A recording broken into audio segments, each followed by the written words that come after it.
it's Friday night again, but I'm early. See, there's still daylight back there. And if you look at the back there, they've got some empty plastic bottles that contained spring water. But now that they've got the reverse osmosis water machine at the supermarket going again, I can take my jugs down there and fill them up instead of having to have all these bottles to recycle. Next time I go to the recycling depot, I'll take those with me along with the empty whiskey bottles that I got. Lately, I've been starting to go through some rebadged or rebranded whiskeys. There are typically Old Palate, and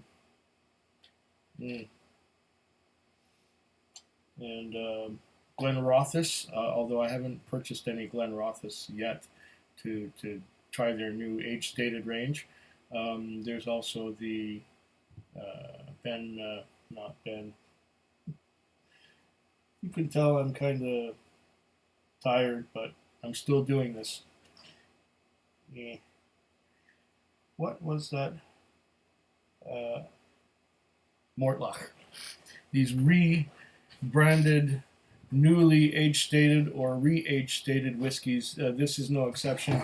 This is the Jura 12. They used to have a Jura Origin, which I believe corresponds with the 10. The 12, I believe, corresponds with the not the Superstition, but the Elixir. And then there's the Superstition. I don't know what corresponds to that anymore.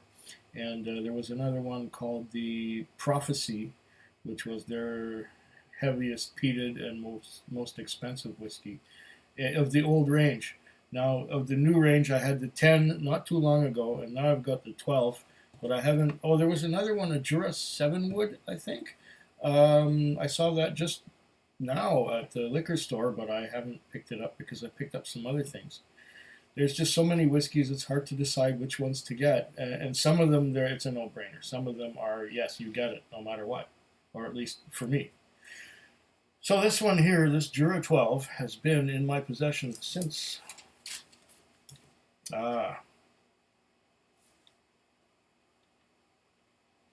6th of September, 2019. So October, November, December, January, February, March, April, May. 7 months, 8 months I've had this. And it's got some dust on it as a result because it's been sitting underneath my bar that whole time. Let's get this open. There we are. The 12-year-old Jura. It's bottled at 40%, and it's 40% alcohol by volume, 750 mils. And it cost me the princely sum of $70.99. So that's $71.10. $71.09 with the 10-cent bottle deposit. Another $7.10 for the goods and services tax. Nope, that's the liquor tax. Liquor tax is $7.10, and the goods and services tax would be $3.55. So $3.55 and yeah, okay. So we're talking 64. We're talking $10.64 in taxes. That about makes sense, or $10 and yeah, something like that. Whatever. $10. So 71, 70. $82 out the door approximately. That's Canadian dollars. They're smaller. There's nothing in here. No little pamphlets, no advertising, nothing extra. I'm going to read what's on here as soon as I've poured the dram. Let's go now. It should have a pull tab. Yeah, there it is. I did not trim my fingernails, so this is really easy. I might trim them later. I don't know. But when you don't have trimmed fingernails, it's so easy to just pull these things open. Oh, it's tight. There we go. Yeah, I got another Glencairn glass right here. I keep washing these things, so I got a few clean ones lying around. Yeah. Looks like, if it's not artificial color, it's got a fair amount of sherry, but I don't know. Let's see what it says on here. Yeah. Jura single malt Scotch whisky, aged 12 years. A rich and rounded balance of subtle smoky notes with a sweet sherry cask finish. And the same thing in French, but in smaller writing. If this were in Quebec, they'd have a fit. Canadians would get that joke, if it's a joke at all. All right, on the back here, rich and rounded balance of subtle smoky. It says the same thing. Refined combination of. Okay, that's just the tasting notes and stuff. So we'll dispense with that, and I'll tell you what I get on this neck pour, which some people would frown upon, but I like first impressions.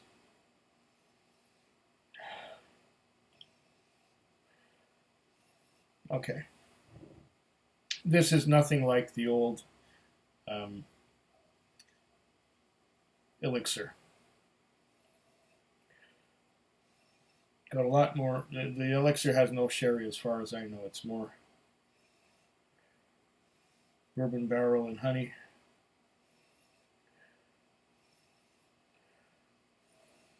There are a lot of fruity notes I'm getting.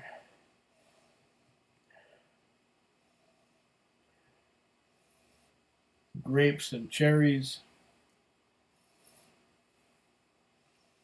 Apples, definitely.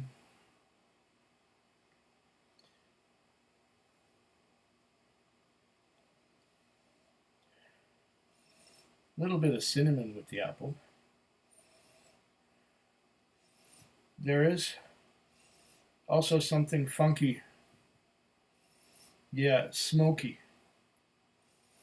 I think Jura is trying to be Highland Park or something with this instance here. Because there is some peat smoke, but it's light peat smoke. Along with, as I keep nosing, the fruits have this curious moving aside kind of behavior. And as the fruits move aside, the smoke asserts itself. The fruits are sweet also. Yeah.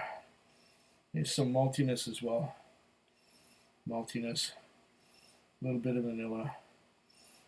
But there's that smoke. There's that peat smoke, but it's not the same as an Isla peat smoke. It's a lot softer. It reminds me of Highland Park smoke. Maybe a little more tarry than Highland Park.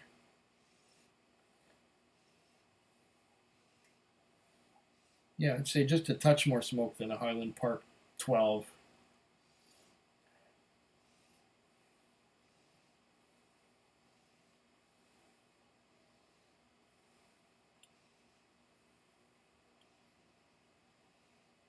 And there's still those fruits. But the smoke dominates the fruit. The fruit is still there. It's still sweet and fruity, but the smoke dominates it. You know it's there.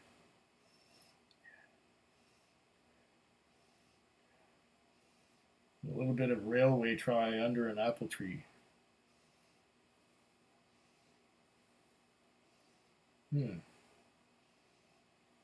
Well,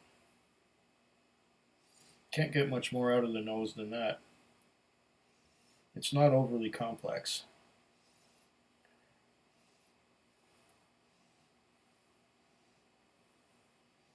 What's that other fruit?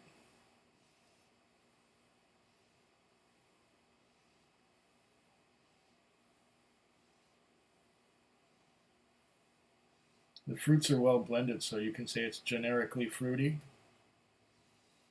with apple being dominant. Let's see what I get on the palate.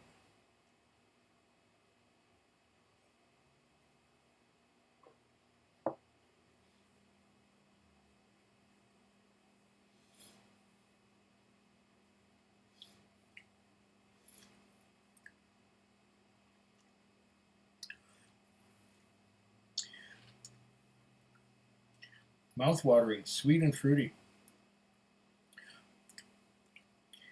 The fruits consist of oranges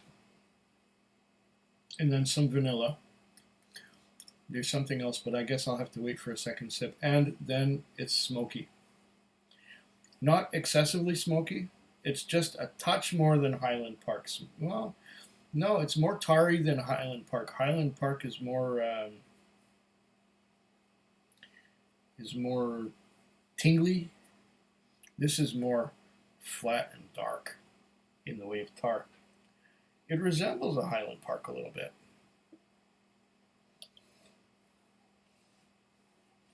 But the smoke, I said, is more tarry and flat, if that makes any kind of sense. To me, it does. But dry finish, not excessively long finish. Maybe this needs to open up. I'm going to try again for our second sip.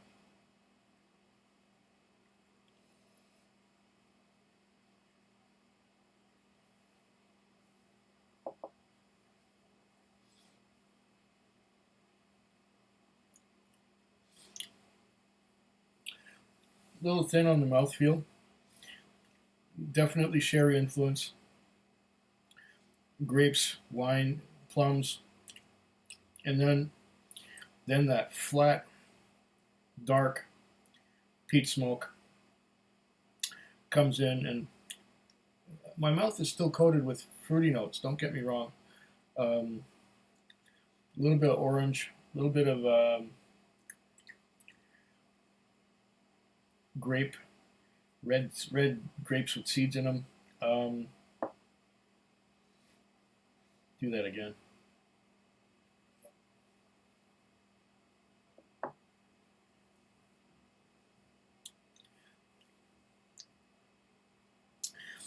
Yeah, definitely get some tingliness from the fruit. A tiny little bit tropical, maybe pineapple, a little bit of orange. In terms of spice, it's not very spicy. A little bit of cinnamon, maybe. And then there's that flat black hole of tar, and it's not an overly strong tar. It just kind of leaves everything flat and dry. Will water help this? Let's find out. Let's clean up the spoon, which has been sitting here and gathering dust all week, and try it with a tiny little bit of water. I'm not going to add very much because it's at 40%.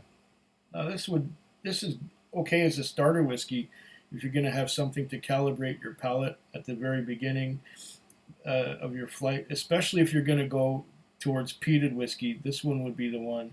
I would think that as a starter, the Jura 10 would also be a good starter, but it would be better if you're going towards sherry. Well, no.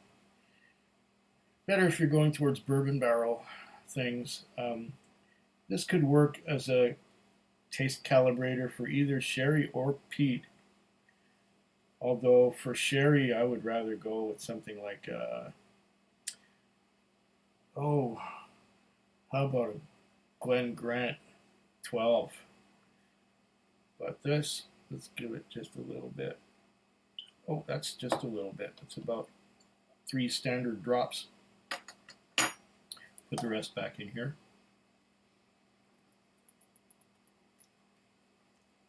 I'm not even going to bother looking at the legs because it's 40%. It's not going to be terribly viscous. In fact, it does feel a little thin on the mouth.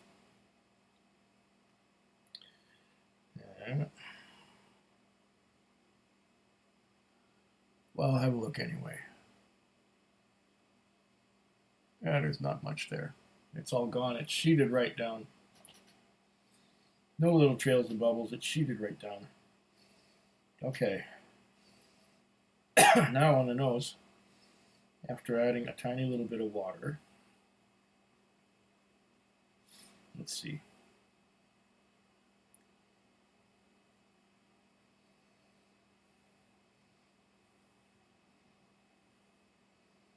Okay. I'm getting more smoke on the nose than I did before I added water. It's like a wood smoke now.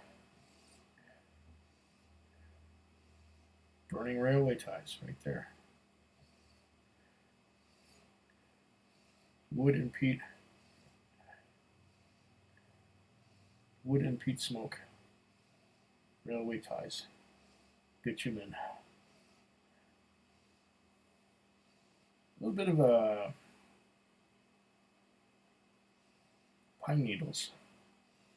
I'm getting a bit of pine needles in there. Pine needles or balsam or some kind of evergreen kind of needles or sap.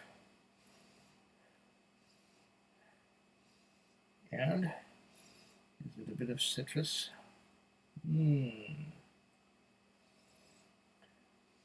This one's a little difficult to pull apart. Yeah, there's that deep, dark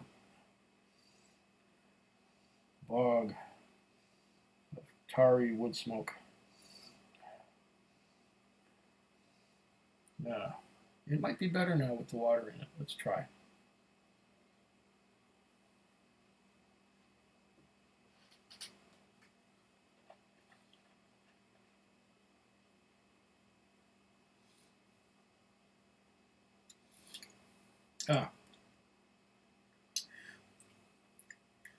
That orange citrus note is a lot stronger than it was before I added the water.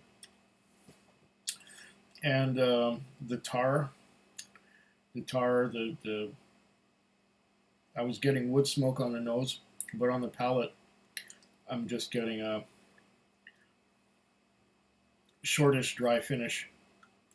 I'm not tasting a lot of tar now at all, nor smoke, just a dry finish. Tiny little bit of orange left coating the mouth. Is it like mandarin oranges or some kind of, not the big Florida oranges, but the tiny little, Chinese mandarin oranges.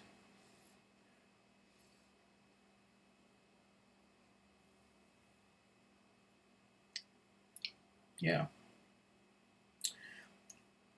This might need to open up a little bit. Slanchula. Foodquig.